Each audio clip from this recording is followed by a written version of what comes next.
വിഷയത്തിലേക്കാണ് പോകേണ്ടത് എന്നുള്ളതിനെ കുറിച്ച് ഞാൻ ചിന്തിക്കുകയും പ്രാർത്ഥിക്കുകയൊക്കെ ചെയ്തുകൊണ്ടിരുന്നപ്പോൾ എൻ്റെ മനസ്സിലേക്ക് നമുക്കെല്ലാവർക്കും വളരെ പ്രയോജനപ്രദമായ മറ്റൊരു പുസ്തകത്തിലേക്ക് പോകണം എന്നുള്ള ആഗ്രഹം ഉണ്ടായി.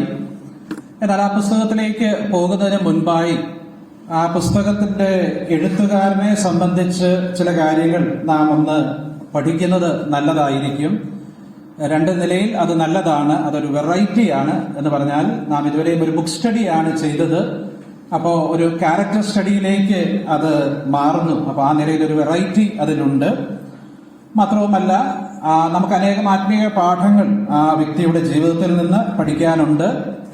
തുടർന്ന് ദൈവം തന്നിലൂടെ നമുക്ക് നൽകിയ ആ പുസ്തകം അല്ലെങ്കിൽ ആ തിരുവെഴുത്തുകൾ അതും നമുക്ക് വളരെ പ്രയോജനകരമായിരിക്കും എന്നുള്ളതുകൊണ്ടാണ് ആ നിലയിൽ ചിന്തിപ്പാനായിട്ട് ഇടയായത്. ആരെക്കുറിച്ചാണ് ഞാൻ ഇന്ന് സംസാരിക്കാൻ പോകുന്നത് എന്നുള്ളത് ഞാൻ അതിന്റെ പേര് പറയാതെ നിങ്ങൾക്ക് അത് പറയാനിടയാകത്തക്കവണ്ണം ചില ക്ലൂസ് തരുവാനായിട്ട് ഞാൻ ആഗ്രഹിക്കുകയാണ്. ഒന്ന് രണ്ട് ക്ലൂ പറഞ്ഞു കഴിയുമ്പോൾ തന്നെ അതെല്ലാവർക്കും മനസ്സിലാകും എന്ന് ഞാൻ കരുതുന്നു. ഈ വ്യക്തിയെ സംബന്ധിച്ച് പുതിയ നിയമത്തിലുള്ള ഒരു വ്യക്തിയെക്കുറിച്ചാണ് നാം പഠിക്കുന്നത്. ഒന്നാമതായിട്ട് അദ്ദേഹത്തെക്കുറിച്ച് പറയാനുള്ളത് ഹി വാസ് മാരിഡ്. അദ്ദേഹം വിവാഹം കഴിച്ച ഒരു മനുഷ്യനായിരുന്നു. അദ്ദേഹം കരഞ്ഞതായിട്ട് ബൈബിളിൽ രേഖപ്പെടുത്തിയിട്ടുണ്ട്. ഇനിയും അദ്ദേഹത്തിന്റെ പേര് പുതിയ നിയമത്തിൽ അനേക പ്രാവശ്യം രേഖപ്പെടുത്തിയിട്ടുണ്ട്. ഈ മൂന്ന് ക്ലൂ കിട്ടിക്കഴിഞ്ഞപ്പോൾ ആരാണെന്നൊരു ചിന്ത ഉണ്ടായിട്ടുണ്ടോ? പത്രോസ്. വളരെ ശരിയായ ഒരു തീരുമാനം അല്ലെങ്കിൽ ഒരു കൺക്ലൂഷനാണ്. നമുക്ക് ആ പത്രോസിനെ കുറിച്ച് പല കാര്യങ്ങൾ ഇന്ന് ചിന്തിപ്പാനായിട്ട് നമുക്ക് ശ്രമിക്കാം. കർത്താവ് നമ്മെ സഹായിക്കട്ടെ. പത്രോസിനെ കുറിച്ച് നാം തിരുവെഴുത്തിൽ നിന്ന് പല കാര്യങ്ങൾ വായിപ്പാനായിട്ടും മനസ്സിലാക്കാനായിട്ടും ഇടയാകുന്നുണ്ട്. ചില കാര്യങ്ങൾ പത്രോസിനെ കുറിച്ച് പ്രാരംഭമായി പറഞ്ഞിട്ട് ഞാൻ ആ വിഷയത്തിലേക്ക് അല്ലെങ്കിൽ വേദഭാഗങ്ങളിലേക്ക് നമ്മുടെ ശ്രദ്ധയെ കൊണ്ടുവരാനായിട്ട് ആഗ്രഹിക്കുകയാണ്. 3 ക്ലൂ ഞാൻ പറഞ്ഞു. മറ്റു ചില ക്ലൂ കൂടെ ഞാനൊന്ന് നോട്ട് ചെയ്ത് വെച്ചിട്ടുണ്ടായിരുന്നു. അതും കൂടെ ഒന്ന് പറയട്ടെ. പത്രോസിനെ കുറിച്ച് നമുക്ക് പറയാൻ കഴിയും, he was a man of immediate action and words. വളരെ പെട്ടെന്ന് തന്നെ പ്രവർത്തിക്കുകയും സംസാരിക്കുകയും ചെയ്യുന്ന ഒരു മനുഷ്യനായിരുന്നു പത്രോസ് എന്ന് നമുക്ക് ഓർക്കാനായിട്ട് കഴിയും. തന്നെക്കുറിച്ച് തന്നെ പത്രോസ് പരിചയപ്പെടുത്തുമ്പോൾ അപ്പോസ്തലൻ എന്നൊക്കെ പറഞ്ഞ് താൻ പറഞ്ഞിട്ടുണ്ട്. ദൈവത്തിന്റെ യേശുക്രിസ്തുവിന്റെ ദാസൻ എന്ന് താൻ പറഞ്ഞിട്ടുണ്ട്. താന് ഒരു സഭയിലെ മൂപ്പനായിട്ട് ശുശ്രൂഷ ചെയ്തു എന്നുള്ളത് നമുക്ക് മനസ്സിലാകത്തക്കവണ്ണം താൻ രേഖപ്പെടുത്തിയിട്ടുണ്ട് എന്ന് നമുക്ക് കാണാനായിട്ട് കഴിയും. പത്രോസിന്റെ ശുശ്രൂഷയെ ശ്രദ്ധിച്ച് പത്രോസിന്റെ എതിരാളികളായ യഹൂദന്മാരായിട്ടുള്ള ആളുകൾ പറഞ്ഞ ഒരു വാക്കുണ്ട്, ഇവർ പഠിപ്പില്ലാത്തവരും സാമാന്യരുമായ ആളുകളാണ്. വളരെ സാമാന്യനായ ഒരു മനുഷ്യനെ കോമൺ മാൻ എന്ന് നമുക്ക്, ഓർഡിനറി മാൻ എന്ന് ഈ പത്രോസിനെ കുറിച്ച് പറയാനായിട്ട് കഴിയും. അങ്ങനെയുള്ള വ്യക്തിയെ, പല പരാജയങ്ങളൊക്കെ ഉള്ള ആ വ്യക്തിയെ ദൈവം പിന്നീട് തന്റെ മഹത്വത്തിനായിട്ട് ഉപയോഗിച്ചു എന്നുള്ളത് നമുക്കെല്ലാവർക്കും ഒരുപോലെ പ്രോത്സാഹനമാണ്.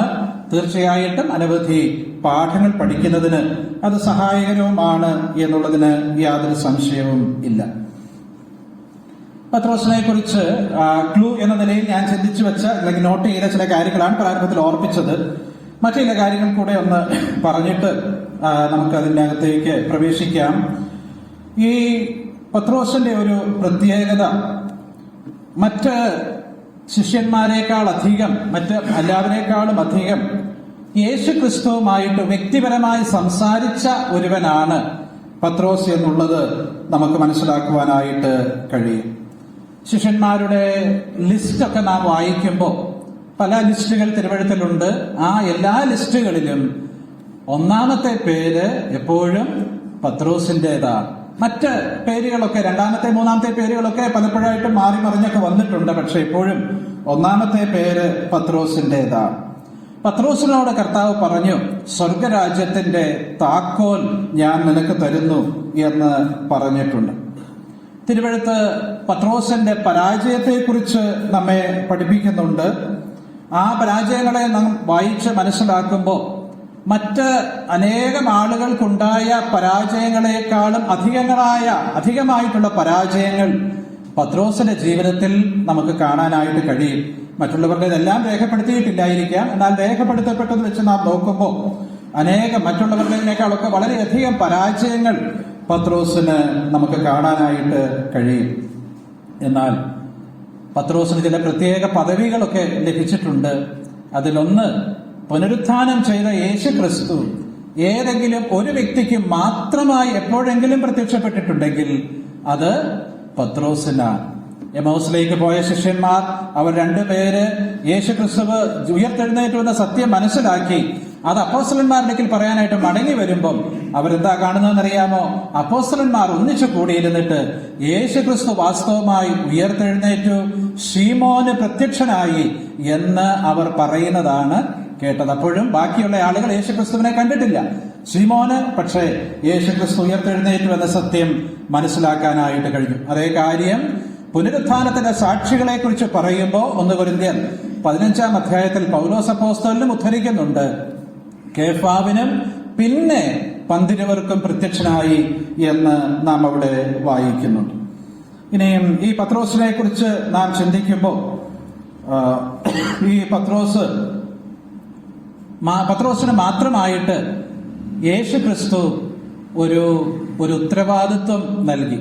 അങ്ങനെ പേഴ്സണലി മറ്റാരോടും അങ്ങനെ ഒരു വാക്ക് കർത്താവ് ജീവിച്ചിരുന്നപ്പോൾ പറഞ്ഞില്ല.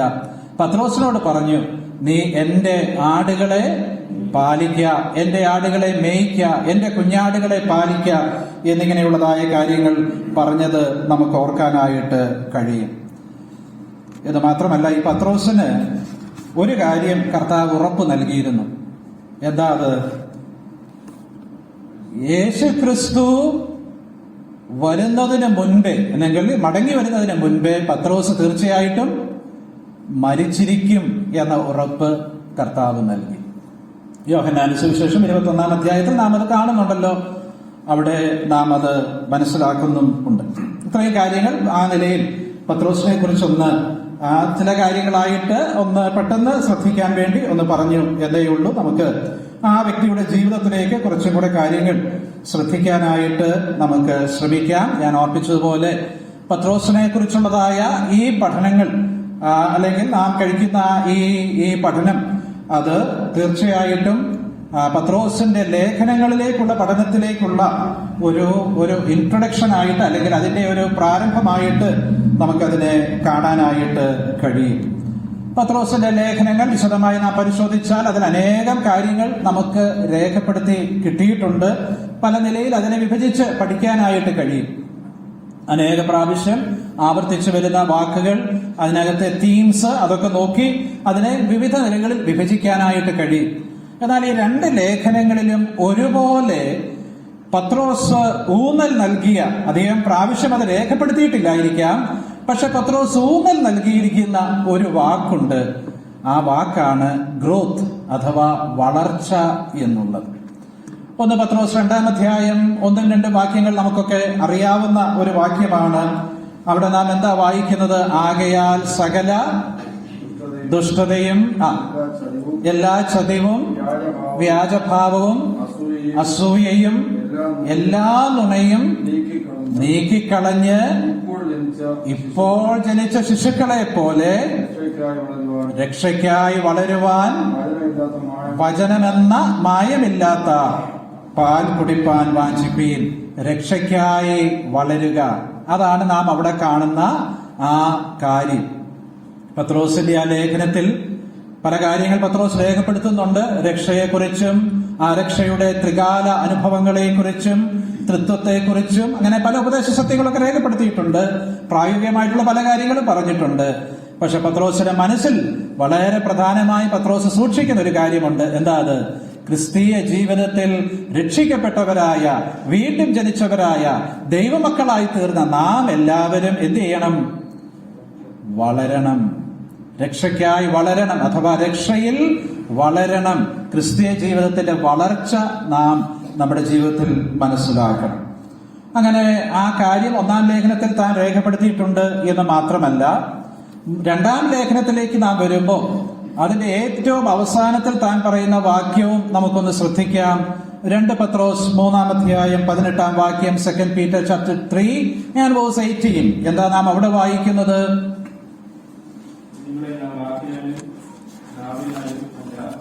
2 Peter 3:18.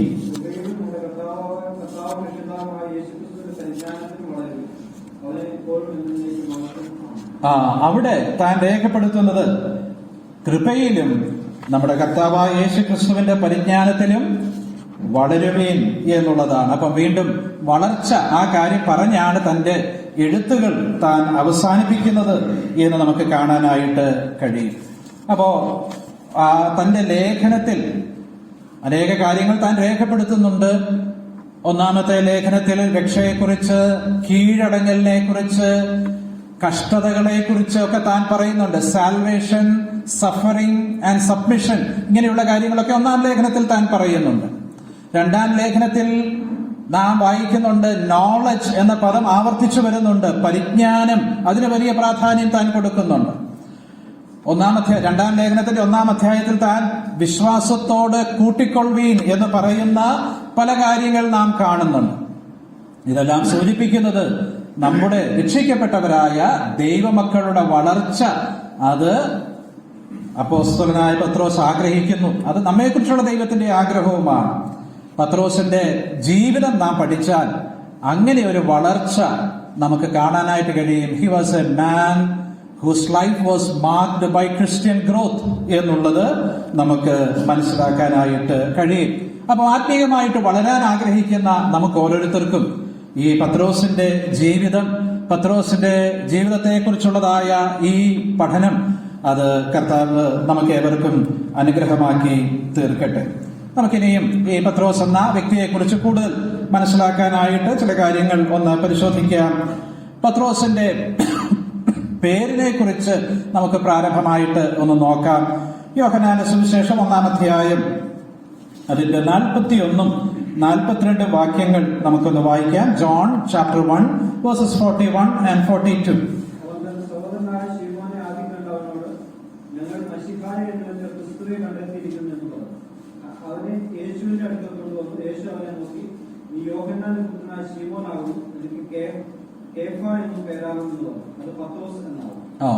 നാം അവിടെ ഈ ദൈവദാസന്റെ പേരിനെ കുറിച്ച് നാം അവിടെ വായിക്കുന്നു. അതിന്റെ പശ്ചാത്തലം നമുക്കറിയാം. ഒരു ദിവസം യേശു ക്രിസ്തു നടന്നു പോകുന്നത് കണ്ടിട്ട് യോഹന്നാൻ സ്നാപകൻ തന്റെ ശിഷ്യന്മാരോട് പറഞ്ഞു, ഇതാ ലോകത്തിന്റെ പാപത്തെ ചുമക്കുന്ന ദൈവത്തിന്റെ കുഞ്ഞാട്. അതിനുശേഷം നാം വായിക്കുന്നു, അതിന്റെ അടുത്ത ദിവസം വീണ്ടും യോഹന്നാൻ സ്നാപകൻ യേശുക്രിസ്തുവിനെ ചൂണ്ടിക്കാണിച്ചുകൊണ്ട് പറയുകയാണ്, ഇതാ ദൈവത്തിന്റെ കുഞ്ഞാട്. ഈ 2 പ്രയോഗങ്ങളും അങ്ങനെ ഉപയോഗിച്ചതിന്റെ പിന്നിൽ ആത്മീയമായ കാരണങ്ങളുണ്ട് എന്ന് നമുക്ക് ഓർക്കാനായിട്ട് കഴിയും. ആ 2 പ്രയോഗങ്ങളും ലേവ്യ പുസ്തകം 16-ാം അധ്യായത്തിൽ നാം കാണുന്ന മഹാപാപ പരിഹാര ദിവസത്തിലെ 2 ആട്ടുകൊറ്റന്മാരുമായിട്ട് ബന്ധപ്പെട്ട പ്രയോഗങ്ങളായിട്ട് നാം കാണും. ആ സംഭവം അറിയാവുന്ന എല്ലാവർക്കും അറിയാം. അന്ന് 2 ആടുകളെയാണ് തിരഞ്ഞെടുക്കുന്നത്. ആ 2 ആടുകളെ എടുത്തിട്ട് അതിന് ചീട്ടിടുമ്പോൾ ഒരു ആട് അസസ്സേലിനുള്ളത് എന്ന് ചീട്ടിടപ്പെടും. അല്ലെങ്കിൽ ഇംഗ്ലീഷിൽ ബൈബിളിലൊക്കെ നാം വായിക്കുന്നത് സ്കേപ്പ് ഗോട്ട് എന്നാണ്. ആ പേരിൽ ഒരു ആടിനെ അവര് ചീട്ടിട്ടെടുക്കും. മറ്റേ ആട് യഹോവയ്ക്കുള്ളത് എന്നും പറഞ്ഞും അവർ ചീട്ടിടും. എന്നിട്ട് ഈ 2 ആടുകളെയും എന്താ ചെയ്യുന്നതെന്ന് ചോദിച്ചാൽ, ഈ 2 ആടുകളിൽ അസസ്സേലിന് എന്ന് ചീട്ട് വീണതായ ആ ആടിന്റെ മേൽ ഇസ്രായേലിന്റെ പാപം മുഴുവനും ചുമത്തിയിട്ട് അതിനെ മരുഭൂമിയിലേക്ക് അവർ തുറന്ന് വിടും. ഇസ്രായേലിന്റെ പാപം ചുമന്നുകൊണ്ട് ആ ആട് പോകുന്ന ചിത്രം നാം അവിടെ കാണുകയാണ്.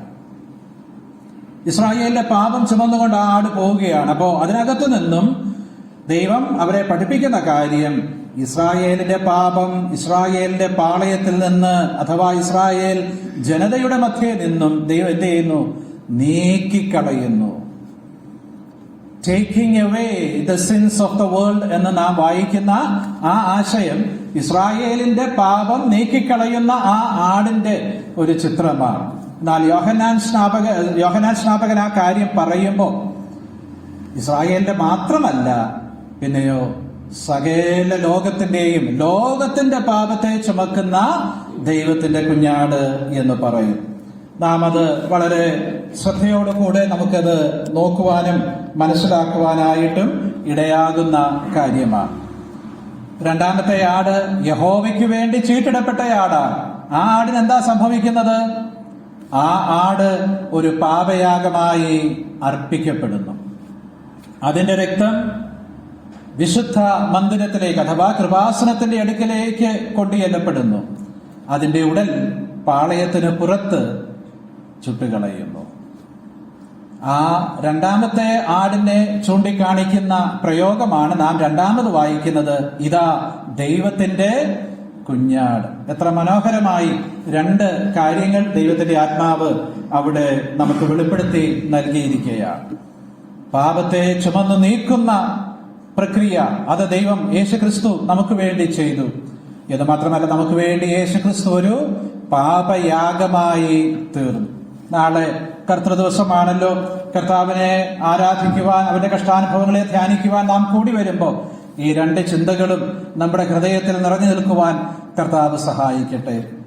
എന്റെ പാപം ചുമന്ന് നീക്കിയ ദൈവകുഞ്ഞാട്, എന്റെ പാപം വഹിച്ചുകൊണ്ട് എനിക്ക് വേണ്ടി ഒരു യാഗമായി തീർന്ന ദൈവ കുഞ്ഞാട്.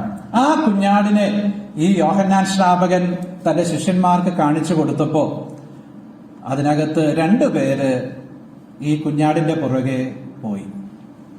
ആ രണ്ടുപേർ ആരൊക്കെയാണ് എന്ന് നമുക്ക് എല്ലാവർക്കും അറിയാം. ആരൊക്കെയാണ് ആ രണ്ടുപേര്?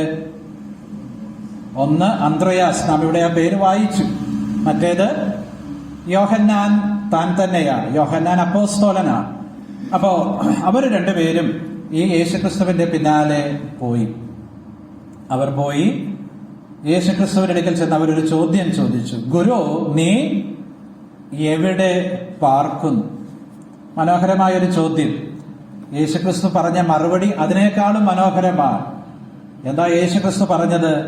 കം ആൻഡ് സീ, വന്ന് കാൺമീൻ. കേവലം അഡ്രസ് പറഞ്ഞു കൊടുത്തിട്ട് യേശുക്രിസ്തു പോവുകയായിരുന്നില്ല.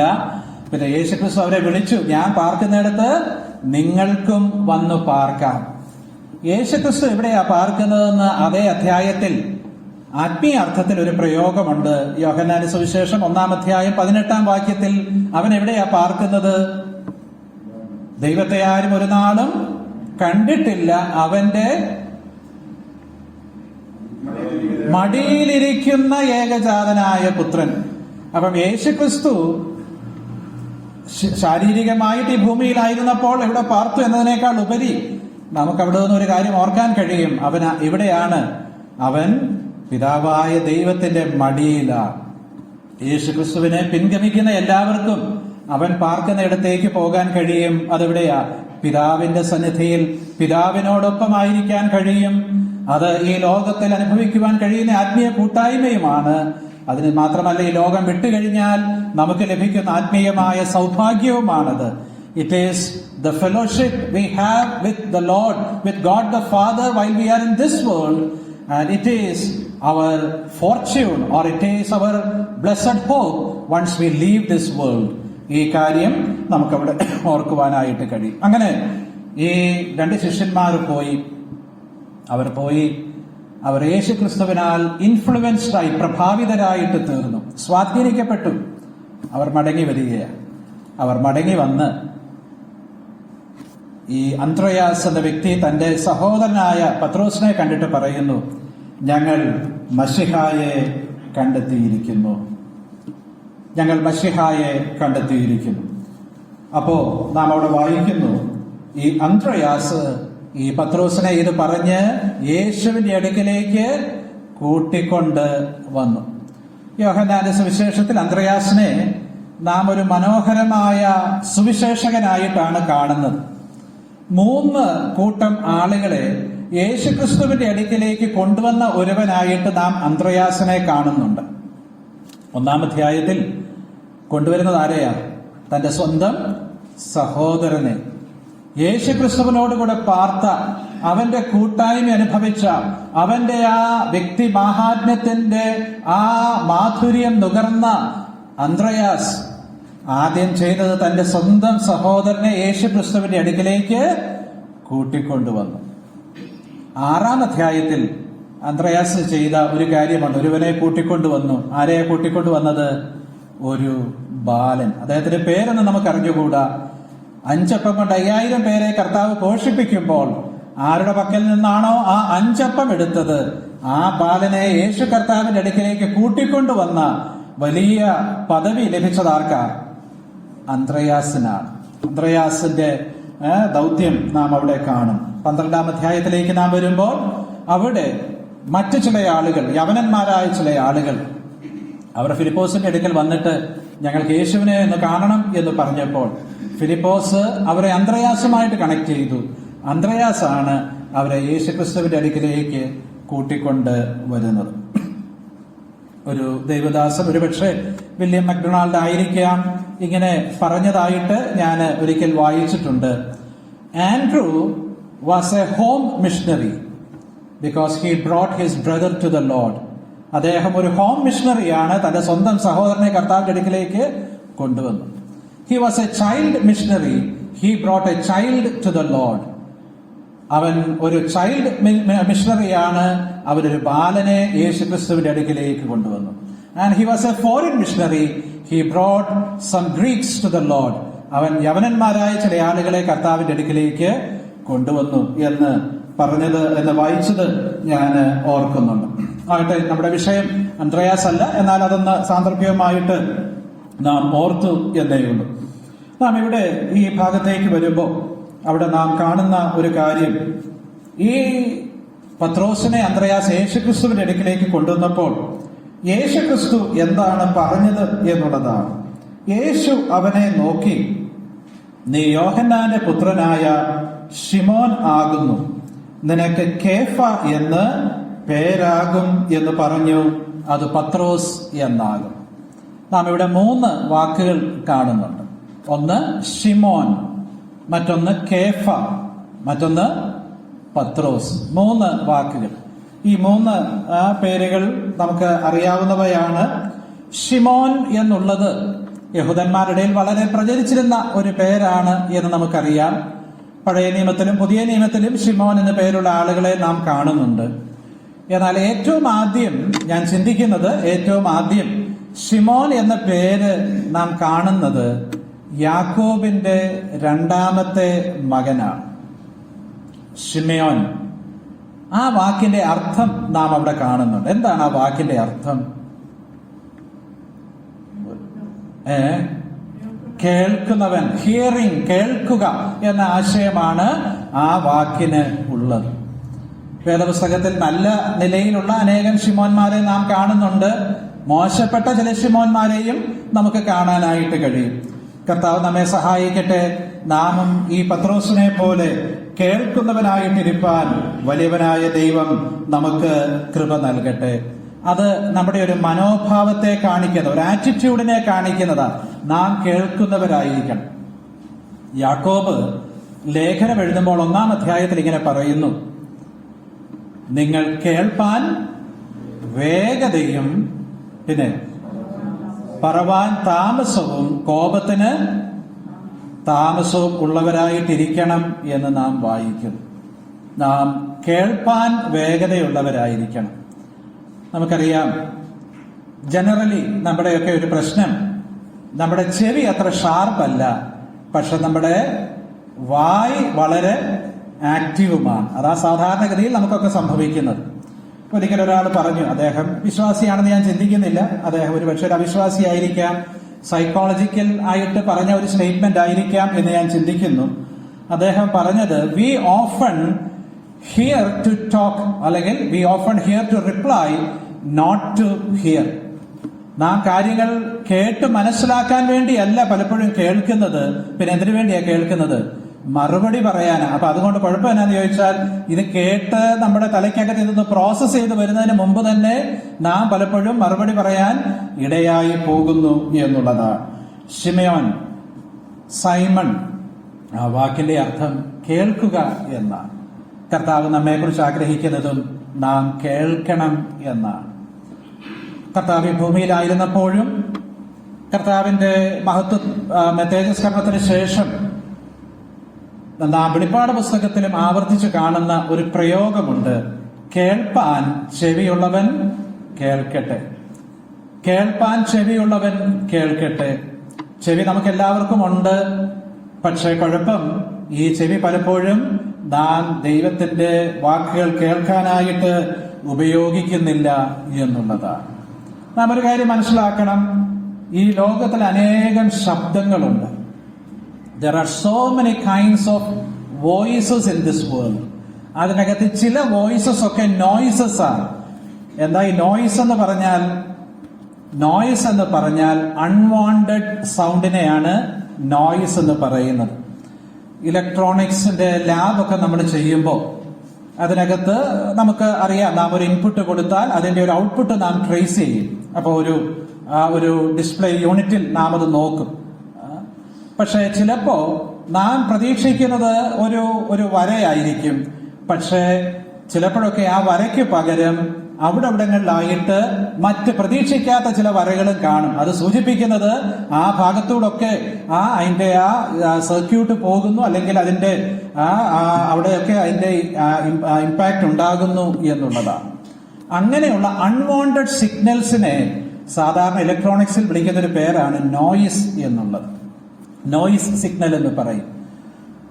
നാം മനസ്സിലാക്കേണ്ട ഒരു കാര്യം, ലോകത്തിൽ അനേകം വോയിസസ് ഉണ്ട്.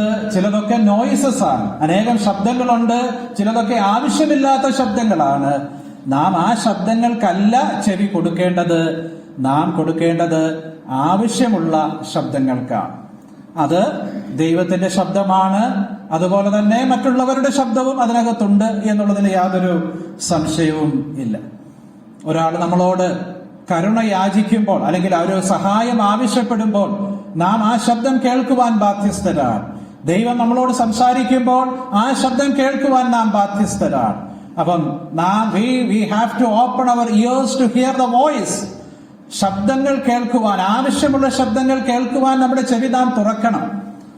എന്നാൽ നാം ഓർത്തിരിക്കേണ്ട ഒരു കാര്യം, ചിലപ്പോഴൊക്കെ നാം കേൾക്കുന്നത് ആവശ്യം ഇല്ലാത്ത ശബ്ദങ്ങളായിരിക്കും. ഏലിയാവിന്റെ ജീവിതത്തെക്കുറിച്ചൊക്കെ നാം പഠിക്കുമ്പോൾ ദൈവം ഏലിയാവിനോട് പറഞ്ഞു. അതനുസരിച്ച് ഏലിയാവ് കിടന്നുറങ്ങുന്ന ആ സ്ഥലത്തു നിന്നും അവൻ വളരെ ദൂരം യാത്ര ചെയ്തു പോയി. അവൻ യാത്ര ചെയ്ത് അവൻ അവിടെ നിൽക്കുമ്പോൾ അവൻ പല ശബ്ദങ്ങൾ കേൾക്കുന്നു, അല്ലെ? ഭൂകമ്പത്തിന്റെ ശബ്ദം കേൾക്കുന്നു, കൊടുങ്കാറ്റിന്റെ ശബ്ദം കേൾക്കുന്നു. അവൻ വിചാരിച്ചു ഇതിനകത്തൊക്കെ ആരുണ്ട്?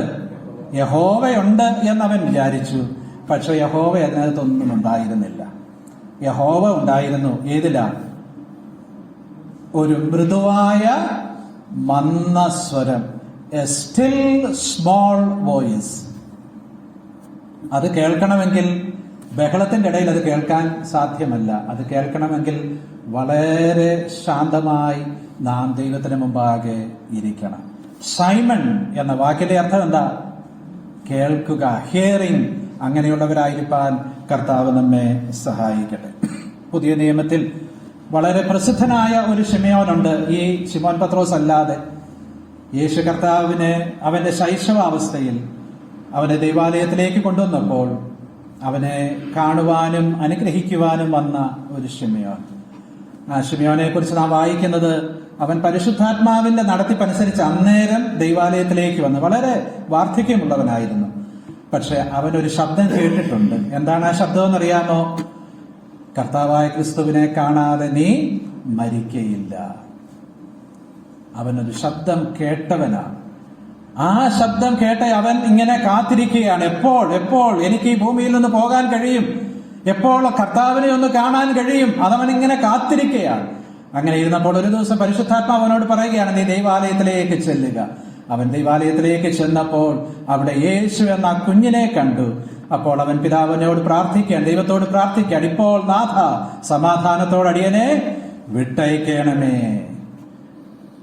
അവന്റെ കേൾവി അത് അവൻ അനുഗ്രഹമായിട്ട് തീർന്നത് നാം കാണുന്നു. നമുക്കും കേൾക്കുന്നവരായിരിക്കാൻ കർത്താവ് കൃപ നൽകട്ടെ. രണ്ടാമതായിട്ട് നാം ഇവിടെ വായിക്കുന്നു, കർത്താവ് ഈ ശിമോൻ പത്രോസിനോട് പറഞ്ഞു, നിനക്ക് കേഫ എന്ന് പേരാകും. അതൊരു അരാമ്യ വാക്കാണ്.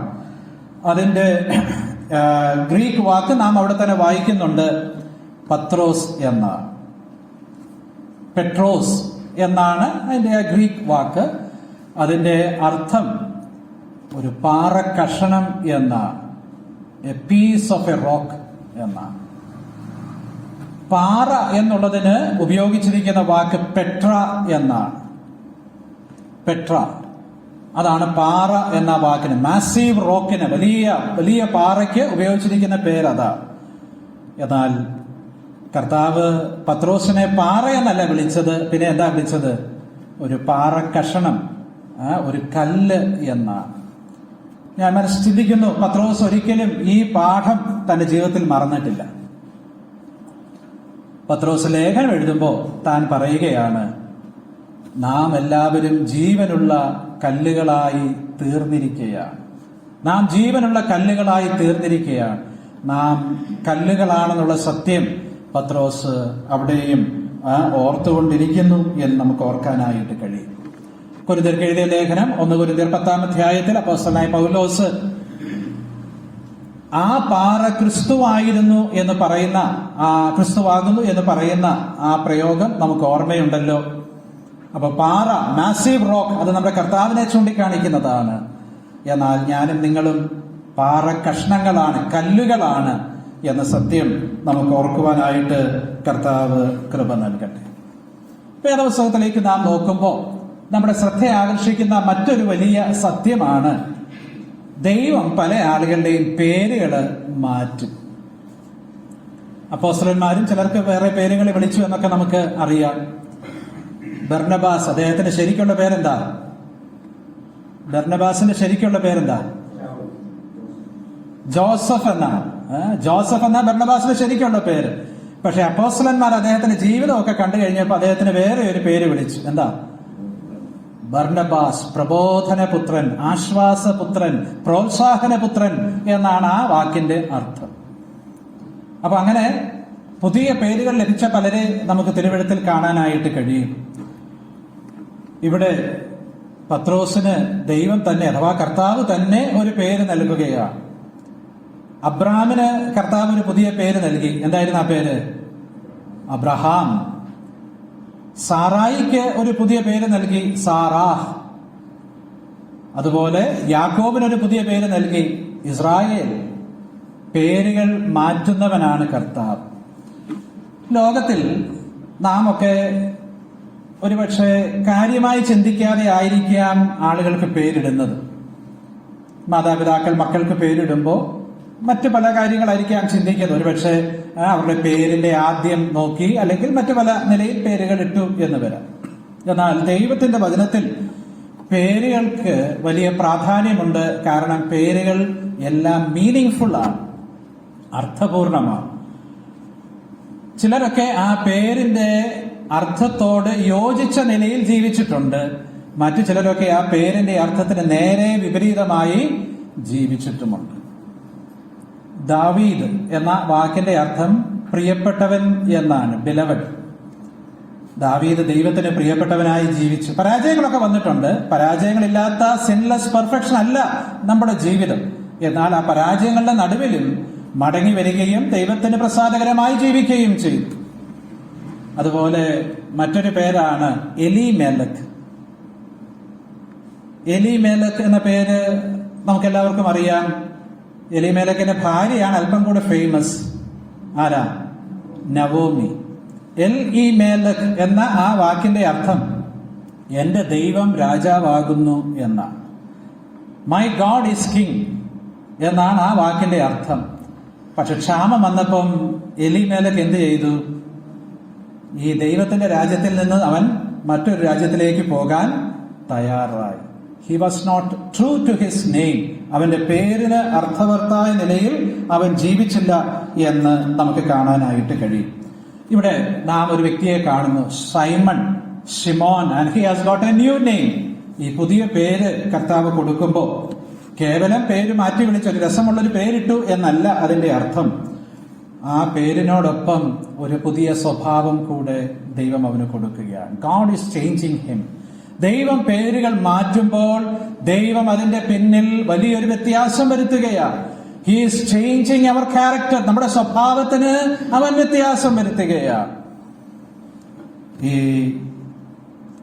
പത്രോസിന്റെ ജീവിതം നാം പഠിക്കുമ്പോൾ നമുക്ക് ഓർക്കാനായിട്ട് കഴിയുന്ന ഒരു കാര്യം, ജെ.ബി. നിക്കോൾസൺ എന്ന ദൈവദാസൻ പറഞ്ഞ 3 പ്രസ്താവനകൾ, ഈ പത്രോസിനോടുള്ള ബന്ധത്തിൽ പറഞ്ഞ പ്രസ്താവനകൾ ഞാനൊന്ന് ചൂണ്ടിക്കാണിച്ച് ആ ഭാഗം വിടട്ടെ.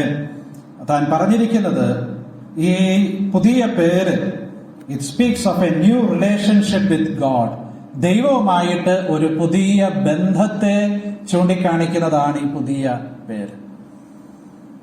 രണ്ടാമത് താൻ പറഞ്ഞത്, it speaks of a new responsibility to God. ദൈവത്തോടുള്ള ബന്ധത്തിൽ ഒരു പുതിയ ഉത്തരവാദിത്വം ലഭിച്ചിരിക്കുകയാണ്. ഇത് മാത്രമല്ല, താൻ പറഞ്ഞിരിക്കുന്ന മൂന്നാമത്തെ കാര്യം, it speaks of a new reflection of God. ദൈവത്തെക്കുറിച്ചുള്ള ഒരു പുതിയ പ്രതിഫലനം, ഒരു പുതിയ നിലയിൽ ദൈവത്തെ മനസ്സിലാക്കി അത് ജീവിതത്തിൽ പ്രതിഫലിപ്പിക്കുവാനുള്ള ഒരവസരമായി ഈ പേരുമാറ്റത്തെക്കുറിച്ച് താൻ പറഞ്ഞിട്ടുണ്ട്. അത് നാം ഈ പത്രോസിന് ലഭിച്ച ഈ പുതിയ പേരിൽ അത് നാം ചിന്തിക്കുന്നത് യുക്തിഭദ്രമാണ് എന്ന് ഞാൻ ചിന്തിക്കും. നാം ഓരോരുത്തരും പുതിയ പേര് ലഭിച്ചവരാണ്. നമ്മുടെ പഴയ പേര് അവിശ്വാസി എന്നാണ്. പക്ഷെ പുതിയ പേരെന്താ? വിശ്വാസി. നമ്മുടെ ക്യാരക്ടറിനെ, സ്വഭാവത്തെ അത് സ്വാധീനിക്കുന്നുണ്ടോ? നമ്മുടെ ഉത്തരവാദിത്വത്തെ അത് സ്വാധീനിക്കുന്നുണ്ടോ? ദൈവത്തെക്കുറിച്ചുള്ളതായ ദൈവത്തോടുള്ള നമ്മുടെ ബന്ധത്തെ അത് സ്വാധീനിക്കുന്നുണ്ടോ? നമുക്ക് ദൈവത്തെക്കുറിച്ചുള്ളതായ ബോധ്യങ്ങളിൽ അത് സ്വാധീനിക്കുന്നുണ്ടോ? നാം അവിശ്വാസികളായിരുന്നു, ഇപ്പോൾ വിശ്വാസികളായി. അശുദ്ധന്മാരായിരുന്നു, ഇപ്പോൾ ശുദ്ധിയുള്ളവരായി, വിശുദ്ധന്മാരായി നാം തീർന്നു. നമുക്കും ഒരു പുതിയ പേര് ലഭിച്ചിട്ടുണ്ട്. പുതിയ നിയമം നാം പരിശോധിച്ചാൽ നമുക്ക് ലഭിച്ച അനേകം പേരുകൾ നമുക്ക് ഓർക്കാനായിട്ട് കഴിയും. അവയെല്ലാം വിശദമായിട്ട് ഇപ്പോ നാം ഓർക്കാനായിട്ട് സമയമെടുക്കുന്നില്ല. പക്ഷേ നമുക്ക് സ്വന്തമായി ആ കാര്യങ്ങൾ ചിന്തിക്കുകയും ധ്യാനിക്കുകയും ചെയ്യുവാനായിട്ട് കഴിയും. അനേകം പുതിയ പേരുകൾ നമുക്ക് പുതിയ നിയമത്തിൽ കാണുവാനായിട്ട് കഴിയും. അപ്പോസ്തലനായ പത്രോസ് തന്റെ ലേഖനം എഴുതുമ്പോൾ പറഞ്ഞ ഒരു നെയിം ചേഞ്ച് കൂടെ ഒന്ന് സൂചിപ്പിക്കാൻ ഞാൻ ആഗ്രഹിക്കുകയാണ്. 1 പത്രോസ് 2-ാം അധ്യായത്തിന്റെ 10-ാമത്തെ വാക്യം നാം ആരാധനയ്ക്ക് പലപ്പോഴും വായിച്ച് പരിചയമുള്ളൊരു വാക്യമാണല്ലോ. എന്താ നാം അവിടെ വായിക്കുന്നത്? നിങ്ങൾ മുൻപേ ജനമല്ലാത്തവർ, ഇപ്പോഴോ ദൈവത്തിന്റെ ജനം. മുൻപേ കരുണ ലഭിക്കാത്തവർ, ഇപ്പോഴോ കരുണ ലഭിച്ചവർ തന്നെ. പത്രോസ് ഈ വാക്കുകൾ പറയുമ്പോൾ പത്രോസ് പഴയ നിയമത്തിലെ ഒരു പ്രവാചകന്റെ വാക്കുകൾ ഇവിടെ ഓർത്തുകൊണ്ടാണ് ഇത് പറയുന്നത്. ഏത് പ്രവാചകനെയാണ് പത്രോസ് ഓർക്കുന്നത്? ഹോശയ പ്രവാചകനെയാണ് ഓർക്കുന്നത്. ഹോശയ പ്രവാചകനോട് ദൈവം പറഞ്ഞു, കല്യാണം കഴിക്കാനൊക്കെ പറഞ്ഞ് കല്യാണം കഴിച്ച് മക്കളുണ്ടായി, പെൺകുട്ടികളുണ്ടായി. അപ്പോൾ അവർക്ക് പല പേരുകൾ നൽകി.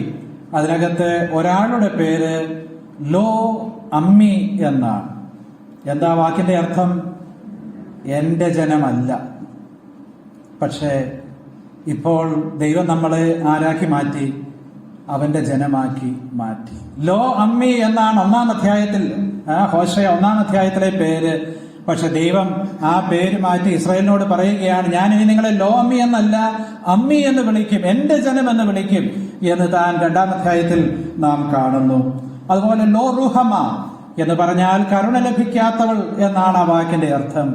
പക്ഷേ അടുത്ത ഭാഗത്തേക്ക് വരുമ്പോൾ കർത്താവ് പറയുകയാണ്, നിങ്ങൾ കരുണ ലഭിച്ചവരാണ്. നാമം ഒരു പുതിയ പേര് വിളിക്കപ്പെട്ടവരാണ്. അത് നാം എപ്പോഴും ഓർക്കുവാൻ ബാധ്യസ്ഥരാണ്. നമുക്ക് ദൈവവുമായിട്ടൊരു പുതിയ ബന്ധമുണ്ട്. ദൈവം നമുക്കൊരു പുതിയ സ്വഭാവം തന്നിട്ടുണ്ട്. ദൈവം നമുക്കൊരു പുതിയ ഉത്തരവാദിത്വം നൽകിയിട്ടുണ്ട്. ദൈവത്തെക്കുറിച്ചുള്ള പുതിയൊരു ബോധ്യം നമുക്ക് നൽകിയിട്ടുണ്ട്. ആ ബോധ്യത്തോടു കൂടെ ഈ ലോകത്തിൽ കർത്താവിന് വേണ്ടി ജീവിക്കുവാനുള്ള വലിയ ഉത്തരവാദിത്വമാണ് ഈ പുതിയ പേരിലൂടെ ദൈവം നമുക്ക് നൽകിയിരിക്കുന്നത് എന്നുള്ളത് നാം മറന്നുപോകാതിരിക്കാൻ കർത്താവ് നമ്മെ സഹായിക്കട്ടെ. നാം മുമ്പോട്ട് പോകുമ്പോൾ ഈ പത്രോസിന്റെ സ്വഭാവത്തിൽ വന്ന ഒരു വ്യത്യാസം ഈ നെയിം ചേഞ്ചിനോട് ചേർന്ന് പറഞ്ഞ് ഞാൻ മുമ്പോട്ട് പോകാൻ ആഗ്രഹിക്കുകയാണ്. പത്രോസ് എന്ന വാക്കിന്റെ അർത്ഥം എന്താണെന്ന് നാം പറഞ്ഞു. എന്താ? പാറക്കഷ്ണം അഥവാ കല്ല് എന്നാണ്. എന്നാൽ ഗലാത്യർക്ക് എഴുതിയ ലേഖനം 2-ാം അധ്യായം 9-ാം വാക്യത്തിലേക്ക് വരുമ്പോൾ പത്രോസിന് അവിടെ മറ്റൊരു പേര് അല്ലെങ്കിൽ ഒരു സ്ഥാനം നാം അവിടെ കാണുന്നുണ്ട്. Galatians chapter 2:9. സ്റ്റോൺ എന്ന പേരിന് അർഹനായ ഈ പത്രോസ് അവിടെ ആരാ? ഗലേഷ്യൻസ് 2:9, ഗലാത്യർ 2:9.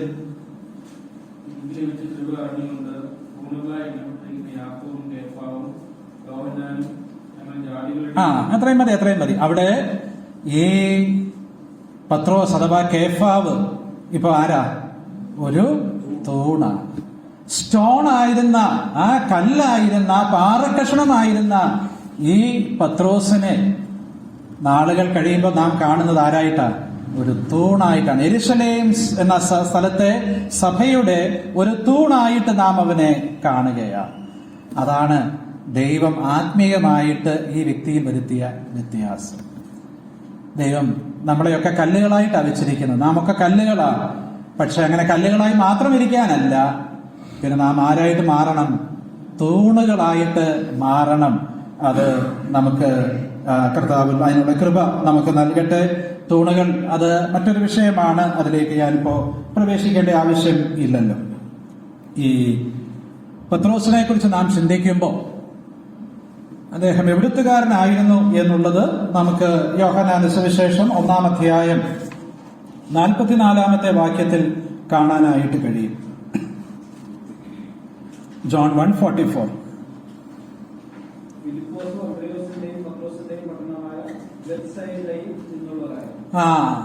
പത്രോസിന്റെ സ്വന്തം സ്ഥലം, അദ്ദേഹത്തിന്റെ സ്വന്തം ഗ്രാമം ബെത്സൈദ എന്ന സ്ഥലമാണ്. ഗലീലയിലുള്ള ഒരു ചെറിയ പട്ടണമാണിത്. ബെത്സൈദ എന്ന് പറയുന്ന സ്ഥലത്തുള്ള ആളുകൾ പ്രധാനമായിട്ടും മീൻപിടുത്തമൊക്കെ നടത്തുന്ന ആളുകളാണ്. എന്നാൽ നാം തിരുവഴുത്തിലെ മറ്റു ചില ഭാഗങ്ങളിലേക്ക് വരുമ്പോൾ, ഉദാഹരണത്തിന് മത്തായി എഴുതിയ സുവിശേഷം 8-ാം അധ്യായം, മർക്കോസ് എഴുതിയ സുവിശേഷം 1-ാം അധ്യായം ഒക്കെ നാം വായിക്കുമ്പോൾ പത്രോസിന്റെ വീട് മറ്റൊരു സ്ഥലത്താണ് നാം കാണുന്നത്. അതെവിടെയാണെന്ന് അറിയാമോ? കഫർനഹൂം എന്ന സ്ഥലത്താണ്. കെയ്പർനൗം, കഫർനഹൂം എന്ന സ്ഥലത്ത്. ആ സ്ഥലത്താണ് പത്രോസ് ഒക്കെ പിന്നീട് വീട് വാങ്ങിച്ച്, അല്ലെങ്കിൽ അവിടെ പോയി വീട് വെച്ച് തന്റെ ജോലിയോടുള്ള ബന്ധത്തോടെ സൗകര്യത്തിനായിരിക്കും. ഇതെല്ലാം കടൽക്കരയിലെ സ്ഥലങ്ങളാണ്. അവിടെ പോയി അങ്ങനെ ഒരു വീട് വെച്ച് താമസിച്ചത് എന്ന് ചിന്തിക്കും. കഫർനഹൂം നാം വായിക്കുമ്പോൾ പല കാര്യങ്ങൾ നമുക്ക് ഓർക്കുവാനായിട്ട് കഴിയും. അവയൊക്കെ നമുക്ക് പിന്നീട് ഏതെങ്കിലും സമയത്ത് ചിന്തിക്കാം. അപ്പോ ഈ ഇദ്ദേഹത്തിന്റെ സ്വന്തം സ്ഥലം ഏതാണെന്ന് ഒന്ന് ഓർപ്പിക്കാനായിട്ട് ഞാൻ ഒന്ന് സൂചിപ്പിച്ചു എന്നേ ഉള്ളൂ. ബെത്സൈദയാണ് അദ്ദേഹത്തിന്റെ ജന്മസ്ഥലം. എന്നാൽ കഫർനഹൂം എന്ന ആ പട്ടണത്തിലേക്ക് താൻ പിന്നീട് പോയി യേശു കർത്താവ് പത്രോസിന്റെ വീട്ടിൽ താൻ പ്രവേശിച്ചു എന്ന് നാം വായിക്കുന്നുണ്ട്. പത്രോസിന്റെ അമ്മാവിയമ്മയെ സൗഖ്യമാക്കിയത് നാം വായിക്കുന്നുണ്ട്. എന്ന് മാത്രവുമല്ല, കഫർനഹൂമിൽ യേശു കർത്താവ് രണ്ടാമതൊന്ന് പോയപ്പോ അവിടെ ഒരു വീടിന്റെ റൂഫ് പൊളിച്ച് ഒരു പക്ഷപാതക്കാരനെ അവിടെ ഇറക്കി സൗഖ്യം കൊടുത്ത കാര്യമൊക്കെ നാം വായിക്കുന്നു. ഒരു പക്ഷേ അത് പത്രോസിന്റെ വീടായിരിക്കാം എന്ന് ആളുകൾ ചിന്തിക്കുന്നുണ്ട്. അങ്ങനെ ആയിരുന്നാൽ പോലും അതിൽ അത്ഭുതപ്പെടുവാനില്ല എന്ന് നമുക്കറിയാം. അത് ഏതായാലും പ്രധാനമായിട്ടുള്ളൊരു വിഷയമല്ല. അതിനെക്കുറിച്ച് നാം കൂടുതൽ ചിന്തിക്കേണ്ട കാര്യവുമില്ല. പത്രോസിന്റെ ജോലി എന്താണെന്നുള്ളത് നമുക്ക് എല്ലാവർക്കും അറിയാം. അദ്ദേഹം ഒരു മീൻ പിടിക്കുന്നവനായിരുന്നു, ഫിഷർമാൻ ആയിരുന്നു. ആ ഫിഷർമാനായ ആ പത്രോസിനെയാണ് കർത്താവ് പിന്നീട് ഫിഷേഴ്സ് ഓഫ് മാൻ ആക്കി മാറ്റിയത്, അഥവാ മനുഷ്യരെ പിടിക്കുന്നവരാക്കി തീർത്തത്. A fisherman who became A fishers of men എന്ന ആ ഫിഷർ ഓഫ് മെൻ എന്ന അവസ്ഥയിലേക്ക് വന്ന ഒരുവനായി. വലിയൊരു വ്യത്യാസം തന്റെ ജീവിതത്തിൽ കർത്താവ് നൽകി. ദൈവം വെച്ചാൽ അതിനെക്കുറിച്ച് അടുത്ത ഒരവസരത്തിൽ നമുക്ക് കർത്താവ് അനുവദിക്കുന്നതനുസരിച്ച് ചിന്തിക്കാം എന്ന് ഞാൻ കരുതുന്നു. ഈ പത്രോസിന്റെ ജീവിതം ആ നിലയിൽ നമുക്ക് ഏവർക്കും തീർച്ചയായിട്ടും ഒരനുഗ്രഹവും പ്രോത്സാഹനവുമാണ്. ദൈവം അനുവദിക്കുന്നെങ്കിൽ ആ കാര്യങ്ങൾ നാം ചിന്തിക്കുന്നത് നമുക്ക് ഏവർക്കും കർത്താവ് അനുഗ്രഹമാക്കി തീർക്കട്ടെ. കർത്താവിന്റെ നാമം വാഴ്ത്തപ്പെടുമാറാകട്ടെ.